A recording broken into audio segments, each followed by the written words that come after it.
All right, greetings everyone and welcome to the Applied Sensory and Consumer Science Certificate Program Information Session.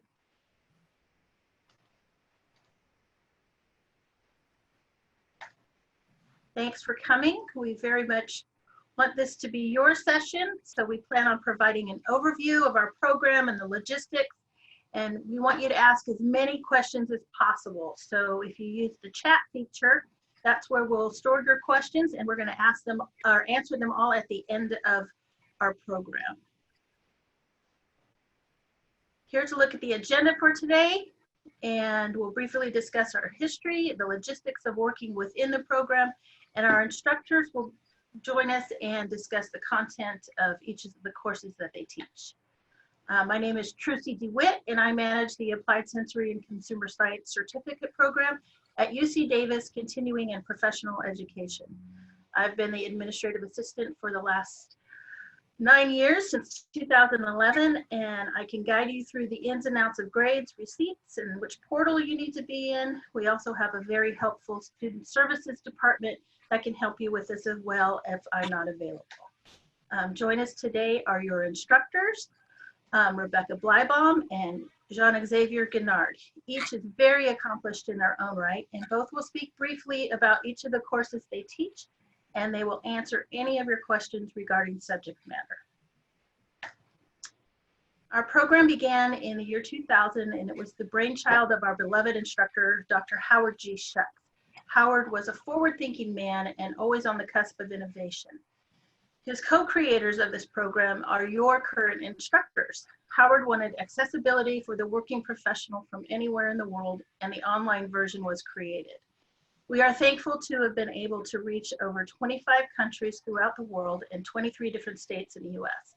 We lost Howard in 2017, but we will continue to serve the sensory and consumer science community with his mission in mind. September begins our 19th cycle, and we hope to offer many more in the coming years. So now a little bit about you, please. To kick us off, I'd like to know how you learned about the Applied Sensory and Consumer Science Certificate Program, and I'm going to launch a poll for you.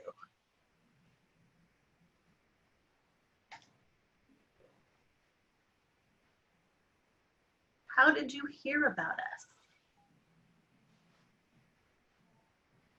Go ahead and answer that. Was it through your employer? Was it an internet search? Did you hear it from a friend? That always makes me think of that REO Speedwagon song, Heard It From a Friend Who Heard It From a Friend. Did we advertise to you, or was it something else?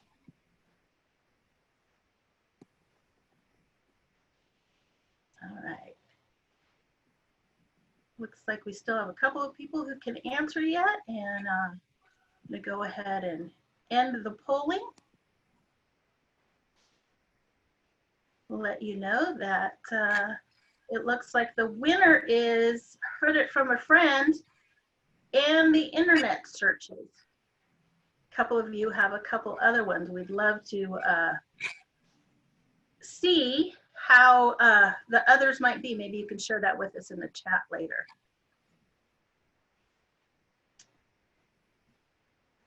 All right.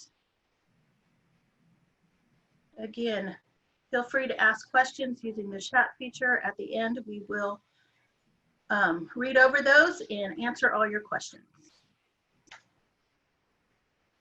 All right, UCD Continuing and Professional Education uses two separate systems that communicate to each other to bring you the content of your program as well as the business of education, such as your grades and receipts.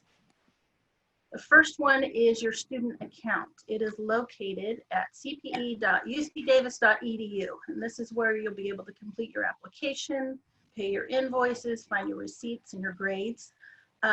Our student service department is connected to this as well, and either they can or I can help you if there's some sort of glitch there. You will click on the student account, enter your login ID and password, and you'll be given a student ID number, and you'll be ready to go. The next portal for your online education is Canvas, and this is where your classroom is, and this is where all the magic happens. You can access this through usually 24 hours before you start your class, and there's two places you can find entrance. The first is the same spot as your student account, and the second is the direct URL listed on this page. That's my favorite spot because it gets me directly into Canvas, and if there's any extensions or anything, that is where it is affected and is shown there. So it's a great way to get in. I have it bookmarked on there. So I always go just straight to the source. Plan your work and work your plan. I know it sounds like a parent, and it's also one of my husband's favorite sayings, but it's sound advice. And you can plan on spending about 7 to 12 hours a week to meet the course deadlines. Each course has 69 days in it. And at the end of each course, you're going to need a letter grade of C or better in order to receive your certificate. Please contact our Student Services Department if you need to find a loan to help assist the financing of your certificate. Typically, we ask that you pay for the program per course, and if you need a payment plan, we can work something out with you as well. Just contact me privately, and we'll work out a solution between us. We want you to be fiscally successful as well as academically. You must have completed a college-level statistics course in order to be approved to be in our program. Stats is a big component of courses 2 and 3, and you'll need to have a good understanding of how that all works. We'll be using the statistical program R during those classes, and if you don't meet this requirement, we can still accept you, but you'll need to find a course for statistics and finish it prior to the beginning of your second class. The Applied Sensory and Consumer Science Certificate program is sequential. Each course builds on the next, and so the prerequisites for the rest of the program is the previous class. We encourage you to be as active as possible in the course forums. You will meet a great new networking resource through your fellow cohorts. This is where you begin the journey. Complete your application online. We'll run it through the process. It's sent to me, then on to our academic advisor, and then you'll be notified. So hit that blue button and apply now. These are just 2 examples of the global companies that have utilized us for training their people. We're happy to announce that we're able to offer a buy one, get one for 10% off the next employee. Please email me if you think your company might be interested, and I can supply you further details. We've never offered a discount before, but due to the pandemic, we know that budgets are tight everywhere, and we'd like to help if we can. All right, one last poll. Tell us a little bit about why you're exploring our program. Let me get that launched.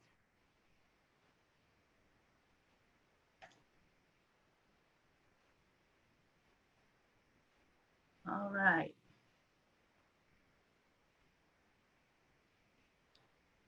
Are you new to the industry and want to expand your knowledge base?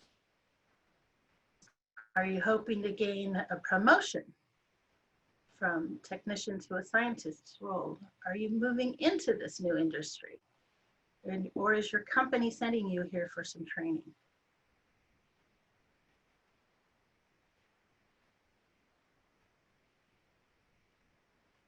All right. See, lots of you are answering. I appreciate that.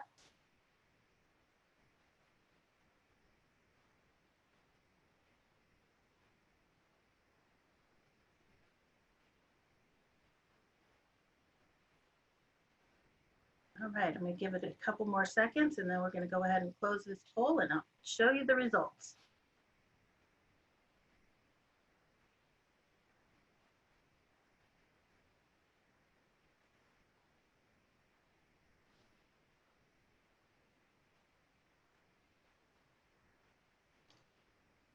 All right, looks like 68% of you are hoping to use this training to gain a foothold from technician to scientist.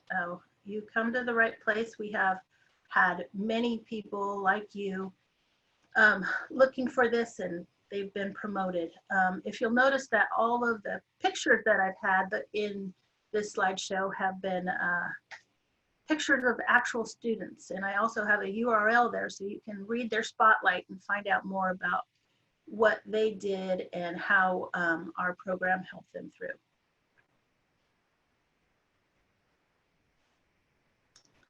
All right, next up, I'm going to ask your instructor, Rebecca Blybaum, and she'll give you a synopsis of course 1.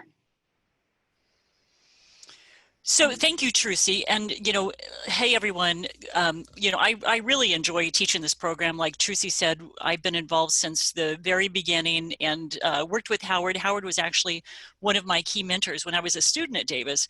And really, he helped me understand the broad application and just, how relevant sensory science is. But part of the reason we start with foundations and we build on this program is because there's a lot of history. And if you don't know your history, then, you really are at a loss as to where this field comes from. So we spend a fair bit of time in the foundations program talking about psychophysics, talking about really the foundations of how sensory got started, a lot of the physiology of our human instrument, and we go through a bit of detail on that. And then we talk about facilities, and we have you read some articles that really set the stage for what this field has become. So foundations, we really try to go back to some of the origins and teach you that history as we bring you along up to the sensory methods that is course 2.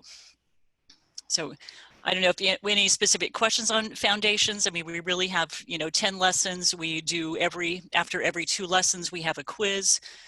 We have homework assignments, reading materials, and that's pretty consistent throughout the program. But we do try to give you information, test your knowledge, and then build up to the next course. All right.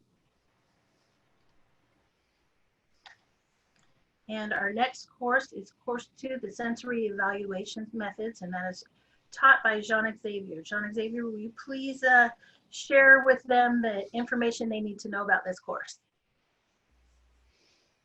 Yes, thank you, Trucy. So in courses 2 and 3, we get straight into methodology and data analysis. So we start with sensory evaluation methods in course 2. The way we think about sensory testing methods is to divide them into analytical methods and then consumer testing methods. So for the analytical piece, we're talking about the tests we do with people who've been trained to serve a particular purpose as instruments. And then in the third course, consumer testing, we ask consumers how they like the product and whether they would buy it. So in course 2, sensory evaluation methods, we are going to focus primarily on 2 areas of sensory evaluation. One is discrimination testing.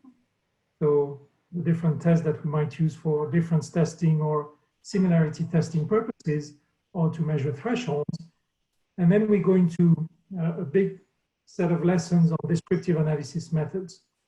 We go over the principles and best practices in descriptive analysis, and then into specific methods that have been developed over the past 40 years. And then we also introduce statistics, both univariate and multivariate statistics, because the field of sensometrics is something we rely on very heavily to analyze data from sensory evaluation, but also from consumer testing. So to recap, in the second course, we do a lot of methodology, both discrimination testing, descriptive analysis, and then we do a lot of data analysis, but rest assured that we will walk you through the techniques to analyze the data, whether they are univariate or multivariate.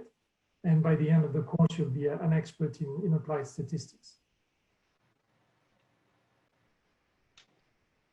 All right. And course 3?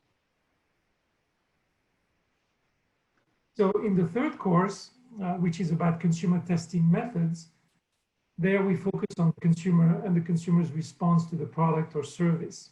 So instead of the analytical approach that we took in the second course with sensory evaluation techniques with trained panelists, here we're concerned about the affective or hedonic response of the consumer or preferences or purchase intent, and general consumer behavior, going beyond sensory aspects of the product. That's the focus of the third course. So we do a lot of methodology. We look at both the quantitative and the qualitative means that we have to get that consumer response. So we might be using a preference test. We might be using the 9-point hedonic scale. We might use jar scales, just about right scales. We might use check on that apply and all kinds of similar tasks and scales on the quantitative side of things. On the qualitative side of things, we might do focus groups. We might do individual interviews. We might do ethnography or observation. And we might use those techniques to get into not just product optimization or renovation, but also to get into innovation. And there we also veer towards market research methods, which we detail towards the end of the course. And again, we apply sensometrics by doing things like preference mapping or preference clustering, for example, or response surface methodology. All of that with the objective of understanding consumer behavior, why consumers like or dislike products, and how we might individualize these products or services for them, and how we might better reformulate the products and then market those to them. So again, strong combination of methodology and statistics in that third course. Thank you. And our last course, we'll bring Rebecca back to you, and she'll describe your final class. Yeah, we have, so course 4 is, I love course 4 because it ties everything together. And I think, you know, what JX just said is we have this tremendous knowledge base. We give you the foundations, then sensory methods, consumer methods, and course 4 is really tying it all together with business challenges, because we know that most of you are working in industry, and, you know, it's one thing to know how to execute a method, but it's another thing to think about all these tools that you have, and now you've got some issues or some challenges to work through. So we really go through, you know, product improvement or new product development, the innovation, how do you do that, shelf life testing and stability testing and quality control, how that all plays in, because we see one of the biggest issues that companies deal with is once you design a product, you go through the R&D process, you've really created something that, you know, consumers love. That handoff between product development and QC sometimes can be a bit of a challenge. And how do you use sensory tools to help that transition and make sure that, you know, consumers are satisfied more often with your brands and building that. So we spend a lot of time there. We also talk about legal cases, lots of claims research, you know, if you want to make a certain claim about a product. And this also gets into a little bit of the market and research side or consumer insights side. But sensory plays a huge role in helping to deliver data or products to move to the next phase of testing, whatever that might be, and prior to launch. So, you know, what we've seen from students is they really say it's like a working internship, that you're usually actively working in your department, and a lot of these topics come up in something that you're working on at the same time. So a lot of parallel types of things we've seen with students. It just kind of happens that questions come along, or you get different requests, and we cover most of those in course 4, certainly on how to do that. We do talk, there are several questions in the chat room. I guess we will save that for, you know, when we finish the thing. But, you know, course 4, we have you, the assignments are a little different in course 4, because now you have to imagine a certain business scenario and then write up kind of the whole thing. What's the background and objectives? What kind of methods would you use? How, you know, who would you test? What kind of results would you expect to get? And what does that deliver to go into the next phase? So it really is trying to tie everything together in course 4. And we leave with resources, and then we also talk about, you know, what do we think the future of sensory is going to be? Where is it going, and how do we tie in some new things that we see, some context evaluations, some immersive technologies, things like that, that we definitely want to be on the forefront of some of those discussions, and then hear your questions. So that's course 4. All right. Thanks so much, both of you. Your content experts are truly experts, and I have yet to hear anyone on any evaluation we've ever had challenged that. Rebecca and Jean-Xavier know what they're talking about, and you will be pleased with what you learn. All right, so that concludes the information session portion, and now it's time to move on to the questions that you've asked. And I see that we have about 9 of them right now. Feel free to type in some more. And the first question I see is this course for basic learners, or is there any benefit for people with more than 12 years of experience in the food industry? Becky or Jean-Xavier, you want to answer that one? I would say that it's for both. I mean, we've had both types of learners in the program, and I think there is quite a bit of work and learning for somebody who is starting from scratch.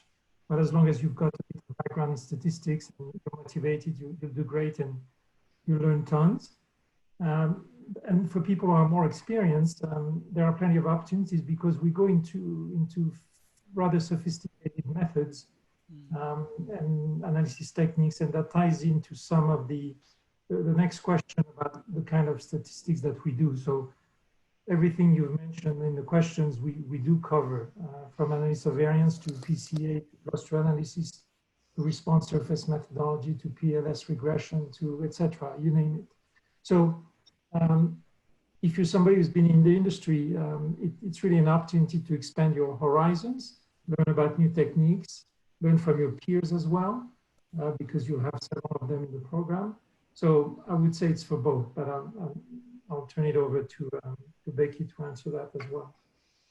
Well, I completely agree that, you know, it's sort of everybody learns from this program, and where the questions and just the discussions, and it really takes it from, if you were from a basic learner, I think they tend to be a little bit more challenged. Some of it may be review, depending on what courses you've had in the past and what your experience is. So 12 years, depending on what you've actually done. But I think this course does ramp it up, and it gives you sort of the cutting edge for how sensory is being utilized in industries around the world. We have a lot of international students, and it's just always nice to learn from others in the cohort, as well as, you know, what we're trying to teach and adapt. Okay, thanks so much. All right, our next question, will PCA and other methods be included? So as I just said, the answer is yes. PCA stands for Principal Component Analysis, and just about any technique that you might have heard about for analyzing sensory or consumer data, we will introduce, covering some level of details. And in about 2/3 of the instances, we will actually have you run these analyses. So you might start with a t-test, a correlation coefficient, and go all the way to cluster analysis or principal component analysis. So the answer is definitely yes. And you know, if there is a particular technique you want to learn about, and you know, you would want to make sure you let us know, and we would ensure that that it's adequately covered in the course. And that's one of the purposes of the forum. It's a place where you can ask questions, exchange with the other participants on the program, and get some answers to very specific questions and current trends. Well, and I think it's also learning how to do it, but more importantly, learning why you would do it. What's the importance and what's the value of using some of these tools and techniques for, you know, how do you apply them to these challenges? So. All right. And since I'm not the content expert, I am going to assume that data analysis, this is our third question, data analysis will also be taught as part of this course. And I believe that was covered, or was it not? Yeah, that was, yeah. Definitely. Okay. So will impact of using different scales be also included in the consumer testing methods? Yes, it's a big part of it. In the foundations, in the first course, we do go over the foundations of scaling methods and best practices, and the kinds of biases or interferences you you can run into when you use specific types of scales. And so when we get to consumer testing methods, we will cover under our quantitative testing lessons all the kinds of scales that are used in consumer tests. So whether it's liking scale or just about right scales or importance scales, agree, disagree, LMS scales. I mean, any scale you might have heard of, hopefully we will be covering it. And if there is anything new coming up, we'll be sure to be on top of it and to answer any questions or queries you might have if you're developing your own scale or running into something new that your company is interested in. So yes, lots of scale coverage. All right, thanks.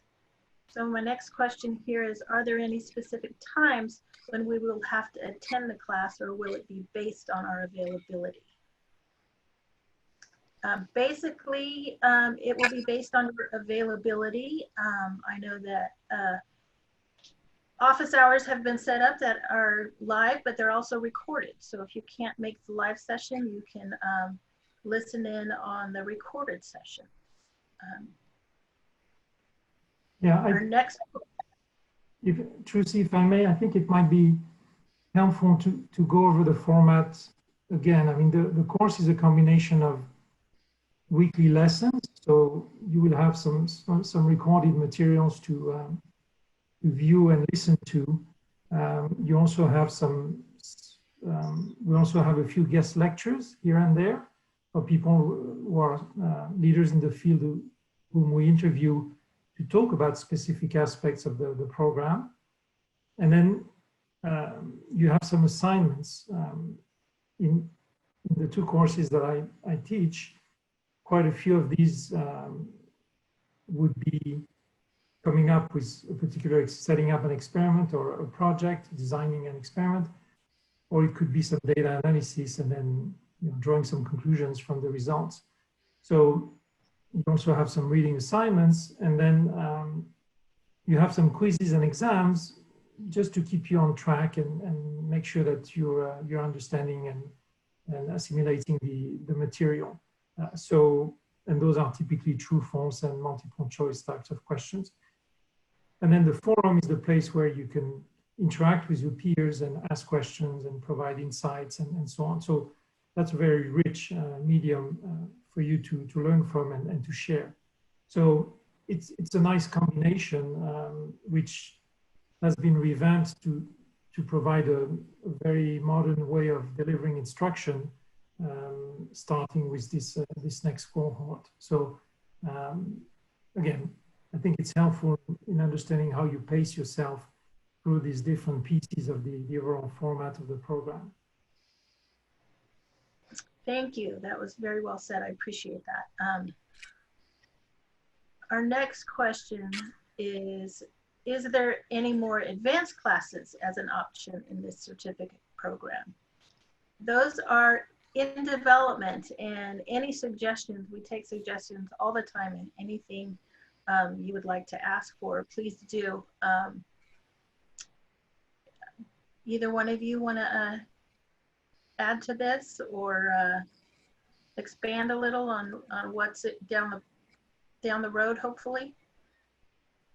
Well, maybe we could clarify, what is an advanced class, what kinds of topics are asked to be covered that we don't currently cover. I think a capstone project and having you actually do your own research and, something like that, we don't include, but we do try to cover a lot, and we have an idea for a fifth course that's not. We're looking for topics on that because there's a lot of new material, but we also cover a tremendous amount in this year-long certificate program. So I think, like you said, if there are any topics that you want to have covered that you don't think we're covering, please submit those. Thanks. Are there any choices of class in this program? As I stated earlier, our whole program is sequential. So there's not really the choice of classes. You can't take them out of order. We want you to build on the previous one, and again, it accumulates in the end in course 4, where you apply everything that you've learned in the other 3 courses. Can you share this PowerPoint or PDF information after? Yes, that is going to happen within 3 days after this. I'm going to have a recording, and it will be sent to everyone who's attended. And for those who signed up but weren't able to make it, they're also going to get a copy. So what is the benefit of this certificate? Either one of you want to handle that one? Well, I mean, I'll certainly share my thoughts on the benefit. And, you know, we've been doing this for close to 20 years, and I've met people around the world that have taken the course, and it really gives them a tremendous amount of confidence in, they understand where the tools and techniques come from, rather than just doing or kind of learning from a short course or other things. You know, we really try to have you understand why you're doing certain types of things. And in industries, there are plenty of job opportunities for sensory scientists that go through these programs and really understand how to apply all of these different methods. So I think it increased confidence. We've seen plenty of people get recognized within their companies. You have a network of people that you can rely on, you know, your cohort plus others that have completed their certificate. So a core base of knowledge that can apply to any product category. It's really the tools and techniques. It's just, how do you start understanding consumer behavior, human behavior, and how they interact with products, and collect data to design an experiment and look at the results and really try to tie it all together. So I think that's some of the benefits that I've seen from students. And yeah. On many of our evaluations, I've had a lot of people say that this has gotten them promotions. One of our current students right now moved across the country to a new job because he was able to apply what he's already learned, and he's not even quite finished with the course. So it has a lot of benefits in your professional life. Our next question is, what will be the difference of a master degree or a PhD degree compared to the certificate program? So I'll take that one, since I mentor graduate students as part of my job as a professor on campus. So we, if you do a master's or a PhD in my lab, you would get your degree in food science, nutrition, or chemistry, or or sensory or physiology, and then you would take some sensory courses, which amount to something similar to what's taught in this certificate, but maybe not with as much of an eye on application of all these methods to industry needs. And so I think that the two are somewhat different. You also do some extensive research when you do a master's, and obviously when you do a PhD, you do a couple of years or 3 years worth of research, and then you write a thesis or a dissertation. So it's quite different. It's a graduate degree, but this is a professional certificate. And so I think the word professional means that it's really something that helps you grow as a professional and understand all the ins and outs and the purposes and the value of sensory and consumer testing, and also the ability to promote the field to your peers and to your bosses, and to show the value of all these techniques to the company. So I think there is tremendous value in the certificate program. That we've had people who've gotten undergraduate degrees, then do this certificate and find that to be a great compliment. So the contents are similar in a way, but it's more applied and geared to industry, whereas a graduate degree is something that has you do some research and then prepares you to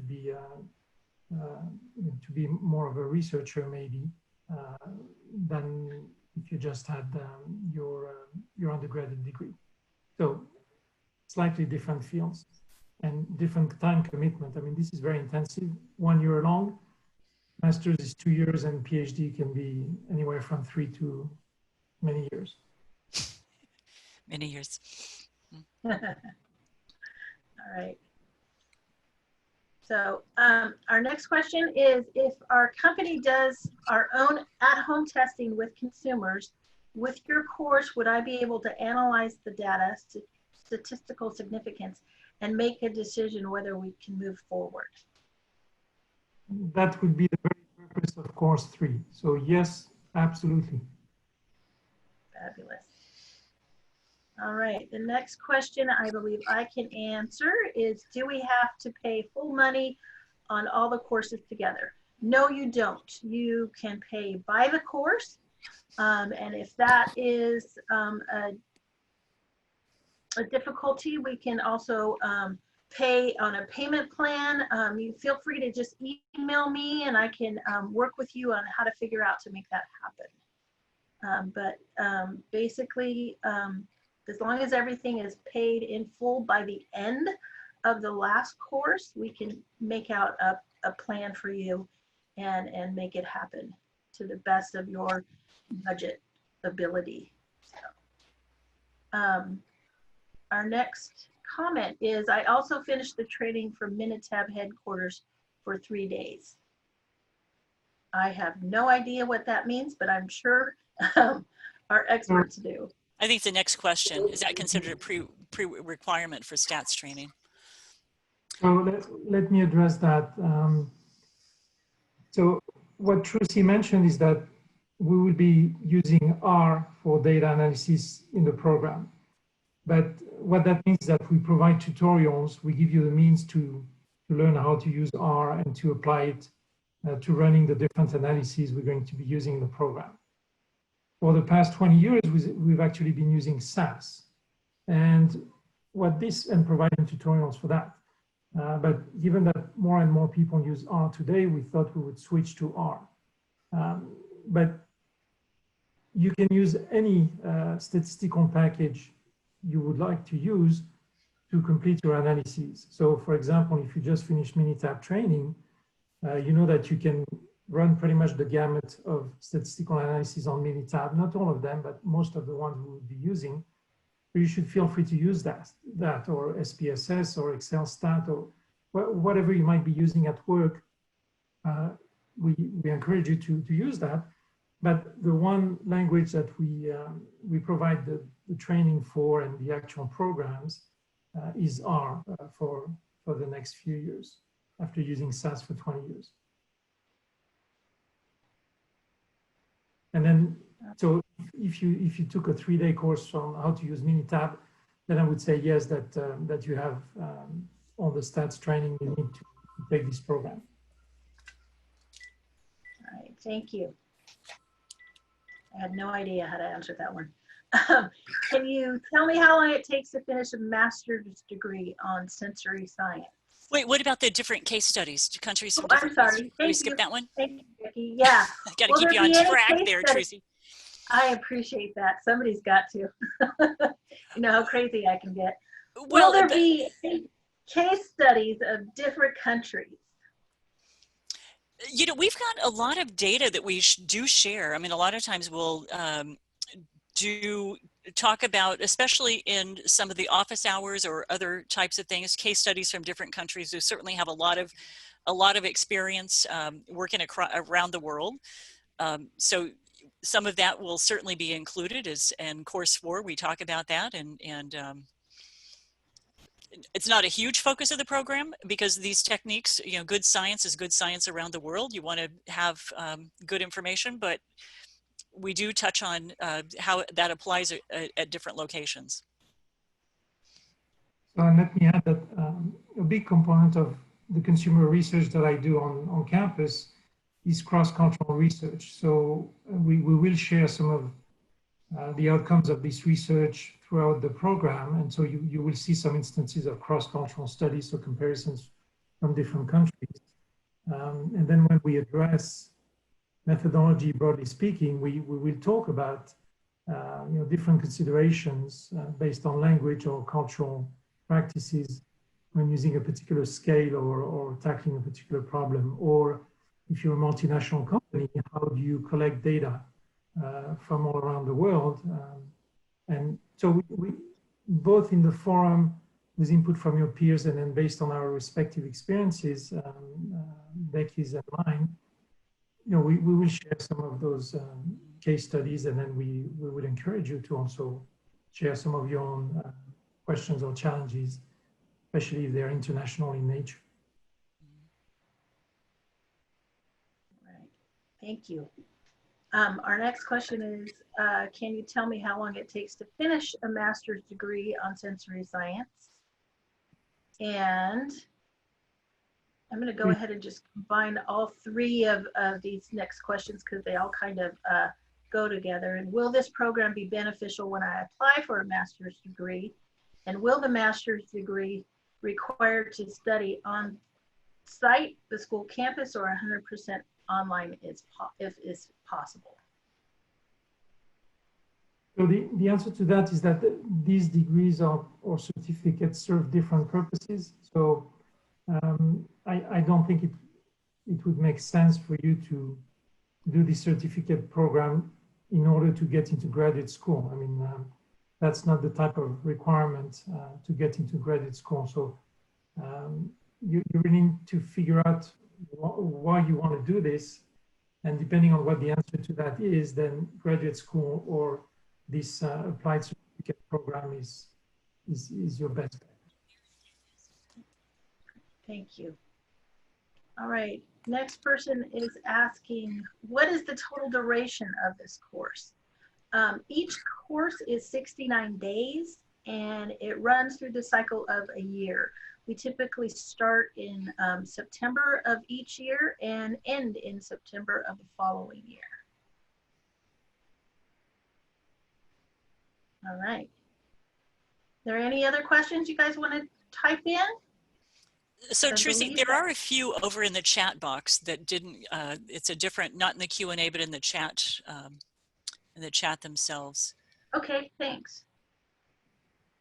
So is the course helpful for a person with a PhD in sensory and consumer science? And, you know, someone with experience, maybe that goes to the,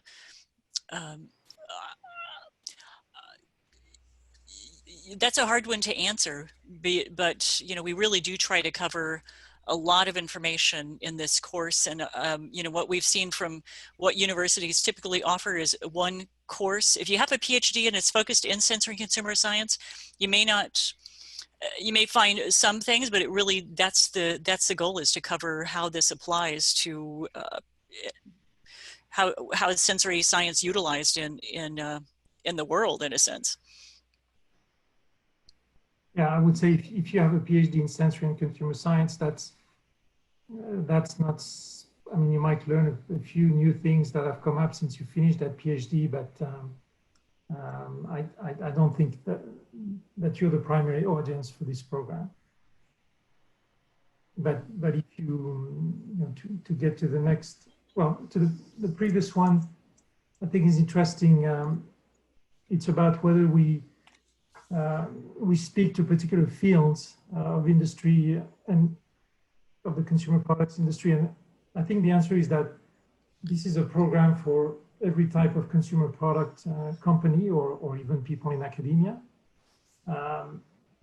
But it is true that a majority of the attendees have come from the food and beverage industry in the past, but more and more we find that other types of consumer products like personal care or home care or cars or all kinds of things are covered in terms of the attendees. And also we try to give more and more examples outside the food and beverage segment in our program. And then to the other piece of the question, we find that some of you come from R&D departments, sensory departments, and then we do have a few people coming from marketing, consumer insights. So we're happy to have that mix of origins of people in the program. Well, and I think, you know, what we teach in this course too is, you know, how do you understand perception, measure perception, and what does that apply to? And so, you know, a product anymore is anything that you can touch or feel. We have a lot of things about just, you know, statements or packages or, you know, graphics. I mean, is the product necessarily the liquid inside a bottle, or is the product the full consumer experience? And that's what we're really trying to teach is, you know, what are your questions, or what are the research questions? What are the objectives of the research? And how do you put these pieces together to best answer that efficiently, time efficiently, cost efficiently, and really provide some hard data on which to make those decisions. So we are very much data driven about the methods, but you know, how do you apply those? And you know, any product category that you can think of, you know, we just went through a lot of those. And you're right, how do you define luxury? What does luxury feel like? What does it look like? You know, you name it, golf clubs, running shoes, apparel, currency, personal care, yeah, all of those things. Anything can use the types of techniques and tools that we're going to teach in this program. I don't know why, but I can't seem to have access to the chats. Are there any other questions in there, Becky, that we, or Jean-Xavier, that you can see that we should answer? Let's see. Marketing, sales. If you're trying to achieve a consumer scientist role, would a master's be better than a certificate program? So this person has a BA in chemistry, but 7 years of sensory experience. So achieving a consumer scientist role. I think this would be much better than a master's degree for you. I think if you have 7 years of experience, you have a BA in chemistry, rather than going back to grad school, if you want to stay in the field of sensory and consumer insights, then this is the perfect program, actually. Yeah, I think so too. It really has a lot of hands-on applied learning. But you know, you can also talk to some of your network and talk to your bosses or whoever's doing that role, and talk to the recruiters, because the recruiters love to get students from this program. You know, because it does carry some weight if you've taken this program. I think that looks really good on resumes from what the recruiters and, you know, people that are shopping for a job for people to hire. I think it does carry, you know, they know that you've come with a core foundation of knowledge and that you can apply that knowledge. And you know, if that helps, I think we now have a body of alumni of about 700 plus or 750. Is that accurate, Trucy? I think so. Sounds really close. So it speaks to how many people, how many companies have been touched by that program, and the huge diversity of companies that have been involved in it. So, and we've tried to tweak it and respond to the feedback we get every year from the students to adjust it best to their needs and those of their companies. So. Yeah. Well, and I would also say, you know, both of us, the instructors, are very involved in professional organizations as well, Europe and the US, and trying to stay current with things that are happening. And we do host regularly, we have luncheons. At the latest Pangborn Symposium, we got together with students, and that was really nice to meet in person, because most of this course is all online. But when we go to those professional organizations, those societies, we do like to put on luncheons and meet people in person. And, you know, we have, you know, we just said about 750 or 800 people that we've completed through this program. That's a lot in this field. I think we have had an impact over the last 20 years of raising the level of awareness and raising the scientific rigor of the field. Definitely. And it's a good lunch too. It's a fun lunch. It's fun to see everyone, for sure. It's on my bucket list to get to go one year. All right, any other questions in the chat? And again, I don't know why I can't see that feature, but it's not showing up. So there is somebody who is on the winemaking certification program right now, and he's asking if he can register as well for this program. Yes, of course, if it means your needs in terms of the sector of the wine industry that you want to be working in. So if you're interested in the sensory or the consumer piece of the wine industry, that's something that would provide you with some great training and knowledge to succeed in that area of the wine business. Definitely. Yeah, we do have a LinkedIn group for past participants, and if you just look, if you guys are on LinkedIn, you're welcome to take a look at that particular group, and it will show you just the wealth of companies that have taken this, and surely you have some LinkedIn professionals that can help give some insight into how they've taken this program and how it's changed what they're currently doing. So, a nice network. Definitely. All right, anything else? All right.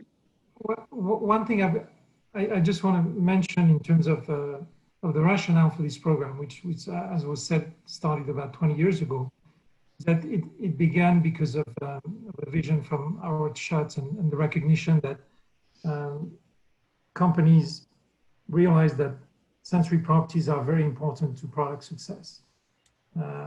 Also that there was a need to listen to the consumer, and that more and more decisions were going to be data driven. And so the combination of all three drives led to the creation of the program, and these things are very much real and relevant and timely today, just like they were 20 years ago. So people continue to realize the importance of sensory. Data is critical to decision making, and then consumer-driven everything, product optimization, innovation, and so on is front and center. So the same things that led Howard Schultz to start this program 20 years ago still apply today, and we've just make it more obviously up to date and inclusive of new methods that keep on coming. And exciting ones, but as Becky said, the foundations, the principles very much remain the same, and we want to convey those as well. All right, we did get a couple of other questions in the Q&A. How many hours can we expect these courses to take? Again, we recommend you plan 7 to 12 hours a week to stay on top of everything and not get behind. Well, and that goes to read the lesson material, listen to the lesson material, read the manuscripts, because we do provide manuscripts to read, and then you have a just the forum. I mean, sometimes the forum, people spend a lot of time in the forum because you can talk to the instructors, but you can also talk to each other about specific issues that are coming up, and that always is nice to stay engaged with. We have office hours, and just and then the homework and the quizzes. So it's a rigorous course. It's not, we do intend it to be university level training. So I think that's a good estimate. What did you say, Trucy? 7 to 10 hours? 7 to 12? Yeah. And some will take longer, some will take less. I don't think anything will take longer, but some will, yeah. Yeah. The last question is, what is the LinkedIn group? What is the name of our group? I typed that in, but it didn't come up. It's called the UC Davis Sensory and Consumer Science Certificate Program. And you should just be able to type that into a search bar in LinkedIn and it should pop up. Okay. And if it doesn't message me and I will, but that's what it's called. Okay. Yeah, I'll include that in the return email. I'll put the link there too for the LinkedIn group when we send out your copy of this recording. So again, we're getting close to the hour. We really appreciate you spending time with us. I think we're going to go ahead and wrap this up. You can email me directly at gadewit@ucdavis.edu. Any of these questions, and if you have more content questions, I can forward to both of our instructors. We just really appreciate your sharing your time with us, and we hope this answered your questions. Have a great day, all.